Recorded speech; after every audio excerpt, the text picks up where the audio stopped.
left and right on the. Ooh, she got cake, boy. They thought we wasn't gonna see that shit. Yo, MJV, dog. What's going on, Pitta? You gave her this huge. You gave her.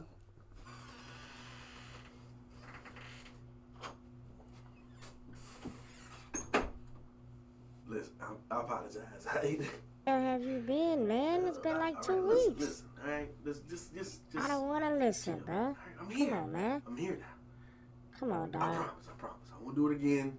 Yeah. We're done with that. All right, Yeah, we we're back. here. We're gonna be consistent on this channel. All right, I promise. Can I sit down? Go ahead. Appreciate you. Yeah. What's up, you got? Oh shit. What's up, y'all? Welcome back to another episode of Big Wolf TV. And I'm here with some more animated horror stories for you today. The video that I'm reacting to today is called 3 Unnerving. Now, the video that I'm watching today is called 3 Unnerving. Damn. All right, hold on. The video that I'm all right, hold on. I'm gonna get it. Now, the video I'm watching today is called 3 Unnerving Tinder Horror Stories Animated. Now, this was uploaded by MJVANIMATIONS. Now, look, y'all, I know it's been a little minute. It's been about 2 weeks since I've been gone. I apologize, all right? Listen, a lot of shit's been going on. I created a new channel. Pretty much on there, I just react to music and things that pretty much give me copyright claims. I don't want that on this channel. This is kind of like my main channel. So I've been kind of uploading on there, trying to be consistent, trying to get content out on there. And then I was like, I'm gonna come back. All right, I'm gonna come back. I'm here. We're here today. All right. I apologize. I'm trying to come up with a schedule. I'm just saying. But I'm here. I'm here with y'all today. Let's get it. Y'all know the drill. If you guys enjoyed this video, man, please consider liking. If you guys really enjoyed this video, man, please consider subscribing. Make sure you turn on that bell to be notified when I upload. If you guys want to watch this video for yourself, the link to the original video is down in the description. Also, the link to MJVANIMATIONS channel is down in the description as well. So make sure you everything subscribe. MJV. Fuck with your boy. If you guys want to put a request for me to react to anything, man, just comment down below. I'll get to it. I'll shout you out in that video. It's just that simple. Make sure you guys follow me on all of my social medias. Without further ado, this is 3 Unnerving Tinder Horror Stories Animated. Tinder, baby. Have you ever been on Tinder before? My girlfriend left me 2 weeks before this. I know 2 weeks is not long enough to fully process a breakup and start using Tinder, but I was desperate. That's his first mistake. Within a few days, I had 2 girls I was talking to regularly. I asked them both out on a date for separate days, hoping one of them would be a good match for me. Unfortunately, the first one ghosted me though, so I was left with just the one, making me even more desperate. In her picture, she seemed like my perfect type. Blonde hair, blue eyes, and just really attractive. Her personality, however, left much to be desired, at least over text. She was bland and bad at conversation, but some people are just better in person, so I figured I'd give it a shot and continue with the date. Bruh, for the life of me, I cannot text. I'm terrible. I'm a terrible texter. I'm so dry. I'm better in person. I decided on a cheap restaurant that she agreed was close enough to her. On the night of the date, I got ready and drove down. MJV restaurant. Texted her that I was there and stood out in front of the restaurant. I was 5 minutes early, so I wasn't expecting her to show up right away. But after waiting for 20 minutes, I tried calling her. The phone rang for a few, then she answered. Hey, where are you? I'm right outside the place. I said. I waited a few seconds. Hello? She hung up without saying a word. Great. Another girl ghosted me. I was embarrassed and annoyed. I got back in my car and drove home. I made myself a bowl of cereal, then chilled on the couch and tried to forget about life for a while. I passed out around 8, still on the couch. Them cereals be hitting, boy. I ain't lying. When I woke up, I reached for my phone. See, that's the thing about the difference between men and women. Ladies, y'all like ice cream and shit when y'all have a breakup. See, us men, we go eat us a bowl of cereal. I'm gonna tell you that right now. You know what I'm saying? That's our ice cream. You know what I mean? Just saying. Checked the time, but I couldn't find it. I opened my eyes a bit wider and sat up, still searching for my phone. During my search, I caught something in the corner of my eye. My back door was slightly open, just barely, not even enough to see through the crack between the door, but open slightly enough so that it wasn't even with the wall. Kind of like someone had pulled it partially closed so that it wouldn't make the click sound. I stood still, looking around. Everything felt like it became so quiet. I took one last quick search for my phone, then gave up and walked over to the back door. It was just as I'd said. My ass would have been in that couch like, well, I'm gonna put my phone in. I always kept every door locked, so this was a terrifying thing to see after napping just a few feet away. I thought maybe when the intruder saw me on the couch, they must have just left. But then I started thinking about my phone being gone. What if they'd stolen my phone? They would have had to be right in front of me, just inches away, probably watching me sleep. Damn. A shiver ran through my body. That boy shaking. These thoughts were just making me more scared.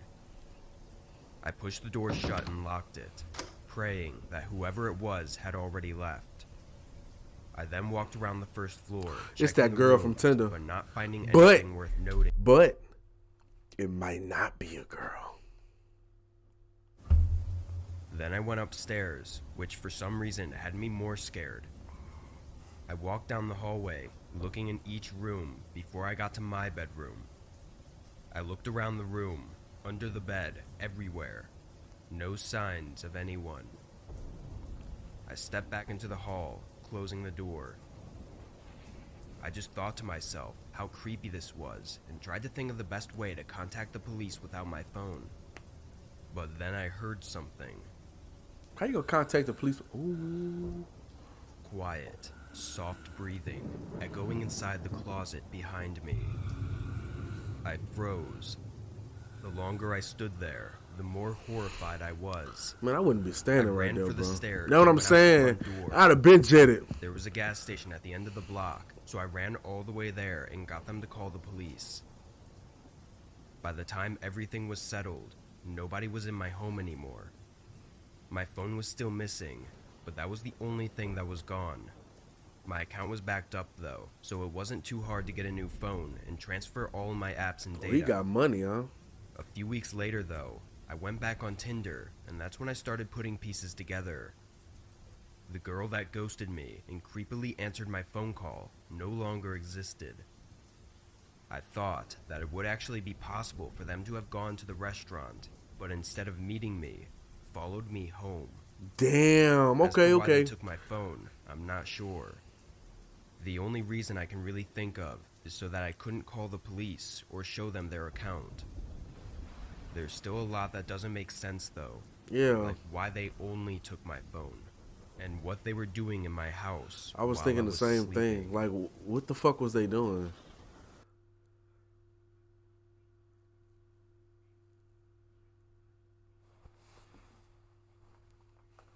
I'm a 26. Oh man, man, I done thought my headphone that came out the thing. Man, that was the video. Get the fuck out of here.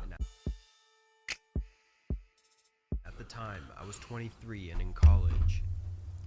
I used Tinder throughout the second half of my college years. I College? wasn't exactly looking for Shout a out to all my long-term college students. relationship, but I also wasn't entirely avoiding it either. Who watching this video? If things seemed more serious, then I'd try. Otherwise, we'd just have some fun and move on. After school on Friday, I went back to my dorm and sat in bed, swiping left and right on the... Ooh, she got cake, boy. They thought we wasn't gonna see that shit. Yo, MJV, dog. What's going on, Pitta? You gave her this huge. You gave her, and you gave her a big ass, bro. You tripping. Yeah. I was hoping to have something to do over the weekend. After some time, one of the guys responded. We talked it up for an hour or so. Then he asked me out on a date for Sunday night. Sunday I night? agreed, though it was rather quick to ask me out. Who the hell goes on a date on a Sunday night? for No, it's weird to ask you out quick, but who the fuck goes on a date Sunday night? Longer, mostly about school and hobbies. He said he went to the same school as me, but was in the dorm building on the opposite side of the campus. Anyway, on Saturday, we texted back and forth a few more times, and come Sunday, I met him at a popular restaurant not far from the campus. Over dinner, he MJV. didn't strike me as anything but a normal person. So normal that he was almost a little boring.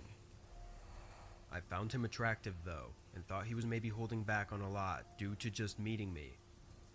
Once we finished, we went outside and set another date for the next week. As I said goodbye and started walking away, he asked me if I needed a ride home. Living in the dorms at the campus, I didn't have a car, so I just walked everywhere, including the restaurant. I was surprised he even had a car, since he lived at the school as well. But I was even more surprised that he offered me a ride. It seemed like he was trying to make his move for tonight, which I wasn't expecting. But seeing as I enjoyed my time with him, she better not get in a car with that man. I took him up on the offer. The campus was a 25-minute walk away, so if nothing else, at least I'd be back sooner. He showed me over to his car, which was just an older black Honda SUV. I got into the passenger seat and he started driving. She in the back seat. As soon as we were on the road, things started to get awkward. I tried making small talk, but he wasn't really responding. So I sat back and neither of us talked. Damn, man. After a few minutes, he took Fucking a left boring. turn. The campus was to the right, in the complete opposite direction. I felt a lump in my throat and my body got stiff. That feeling of something awful about to happen had fallen over me. Hey, I think you missed the turn. I said nicely, trying to hide any hint of fear in my voice. No. He muttered. I was looking over at him, but his gaze was locked on the road. Where are you taking me? He didn't respond. I would have been jumped out the back ask. of that car. I told him to let me out of the car in one last effort to get out of the situation without anything escalating. He still didn't respond. Bruh. The further out he drove, the more remote the area became. You should have been jumped My out of head the was car, aching from bro. the fear of getting too far out to be able to find any way out of this. I still had my phone in my pocket, which I knew he was going to take as soon as we stopped wherever he was taking me. My plan, and really my only plan, was to try to take out my phone as quickly as possible and dial 911 before he would have time to Jump out of the react. car, man. I waited until he started making a turn, and right when he looked the other way, I pulled my phone out and with shaky hands dialed 911. He noticed immediately, trying to grab my phone mid-turn and jerk in the car. I was able to keep myself away from grasp while the phone rang, and as soon as I heard a voice on the other side, I yelled for help, saying the street names and direction we were going. The man was still fighting me for my phone, hitting me and pulling me toward him. Bro don't care. In the midst of the fight, he lost control of the car and ran off the road straight into a speed limit sign. Damn. I was dizzy and my vision was blurry. Well, she go sue his from a insurance. concussion, but I could hear the operator on the phone talking from somewhere under my seat. I almost forgot the situation I was in, but once it came back to me, I immediately looked over. The windshield was shattered and the airbags were out, but the man I was with was gone. I tried to see out the windows, but he was nowhere. I didn't even remember seeing the windshield shatter or the airbags go off, so I might have even been unconscious for a few seconds or minutes without knowing it. Yeah. I searched for my phone, telling the operator what happened and that I was okay. Officers came soon after. I had no lasting injuries, just some pains around my body. You got a big ass gash on your fucking head. What are you talking about? I have no injuries. You have a big gash on your head. What do you? The operator what happened and that I was okay. Officers came soon after. I had no lasting injuries, just some pains around my body.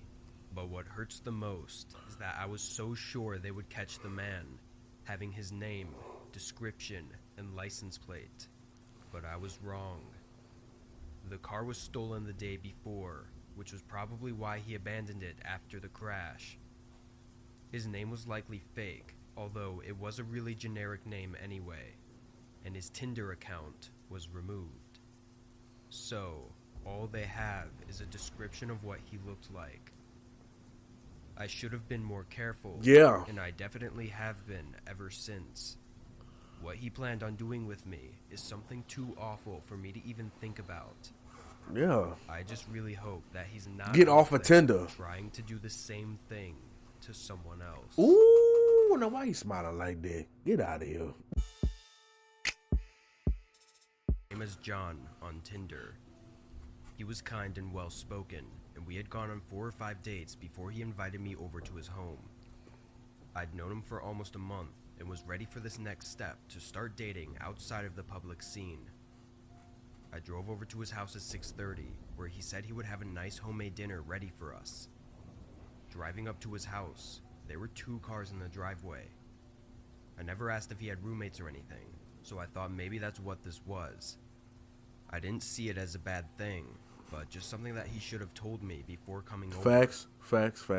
I drove back around and They gonna parked try on the to, curb you in know, front of his house. choo choo. I walked up to the door and rang the doorbell. John opened the door quickly with a big smile and invited me in. Bro, handsome. By now, I'd already decided in my mind that this probably isn't the right guy for me, but I didn't want to be disrespectful. Damn, how you Fully figure commit to that? ending things after just seeing his house for the first time. How you figure that? Oh, The your kitchen house was must. less messy, seeming like it had been cleaned up recently. On the table were 2 plates of food, but after seeing the place, I didn't have an appetite anymore. Okay, he had a I bag. kindly His told place him that nasty. my stomach wasn't feeling well today, and that I'd try to eat it later. His reaction, though, was off-putting. He just looked at me, as if he was shocked by my answer, and was in deep thought about what to say. I couldn't look him in the eyes for more than a few seconds before it just got Damn. weird. When I looked away, I Bro think is he just snapped a out of it. bro is just a walking ick. God damn. Okay. Oh, okay, it's cool. Then he took my plate and put it in the fridge. I started up a Why the plate was conversation, blinking? asking how his day was and if anything new was going on with him. He answered normally, but it seemed like something else was on his mind. He was looking around, trying to be sneaky about it, and seemed almost nervous. No. Him looking around reminded me about the cars in the driveway. Hey, I saw you had a bunch of cars in the driveway. Do you have roommates? I asked politely. Yeah. They're away for the weekend, though. He said. Then he got up and excused himself, saying he had to take a call, and walked back toward the living room. The way he was acting was nothing like before. I didn't like it at all.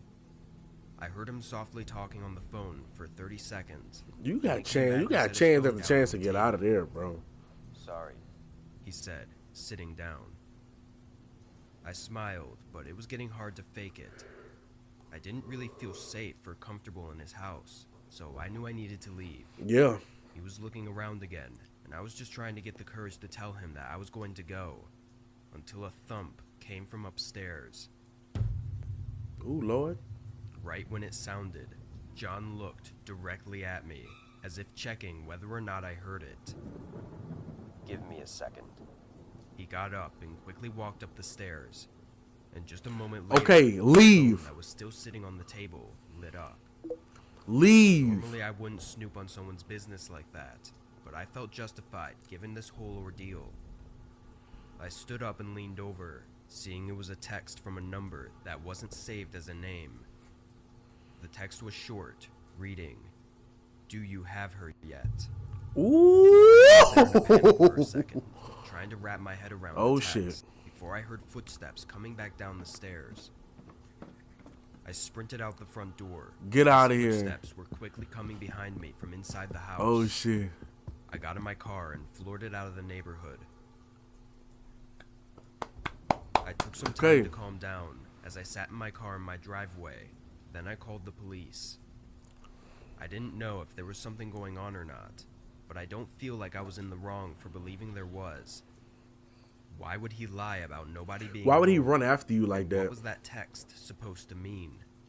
It all added up in my mind, but the police questioned John, along with his roommate that was upstairs. They even allowed the officers to do a quick search of the home, but they found nothing pointing to any bad intentions. The officers sympathized, saying they understood my concerns and that they would have felt the same, but there just wasn't anything else they could do. Wait, so let me get this straight. So bro wasn't trying to harm her. Bro was just weird. Lord. So now I'm left to just hope that I took it all the wrong way and there was nothing else going on. Just a simple lie he told and a strange message that meant nothing. I mean, damn, I'm pretty sure it didn't mean shit. You just overreacted. I'm just saying. Just saying. All right, you guys. So that was 3 unnerving Tinder horror stories animated. Man, look. Y'all know how much I love MJV. Y'all know how much I love his animations. Bro, keep it up. You know that's not much to say. I love your animations, all right? Just keep it up. Keep up the good work. Hit me up, bro. Hit me up. Hit me up. If I had to choose which one was my favorite story, it would have to be the last one. It's the simple fact that she overreacted and assumed and was wrong. So that's why I like that one. That was more realistic to me because that happens more than you think. So I'm just saying. That was honestly my favorite. It made more sense. Stories, writing, animation, 10 out of 10. MJV always delivers, never fails. And bro is consistent as fuck with his content. If you guys enjoyed this video, man, please consider liking. If you guys really enjoyed this video, man, please consider subscribing. Turn on that bell to be notified when I upload so you don't miss a thing. If you guys want to watch this video for yourself, the link to the original video is down in the description. Also, the link to MJV Animations channel is down in the description as well. So make sure you hit and subscribe. Let them know that Big Wolf sent you. Just saying. If you guys want to put a request for me to react to anything, just head down to the comment section. Type out which one to react to. I'll get to it. I'll shout you out in the next video. It's just that simple. Make sure you follow me on all my social medias. It's been your boy Big Wolf TV. I'm going to catch y'all on the next one. Peace.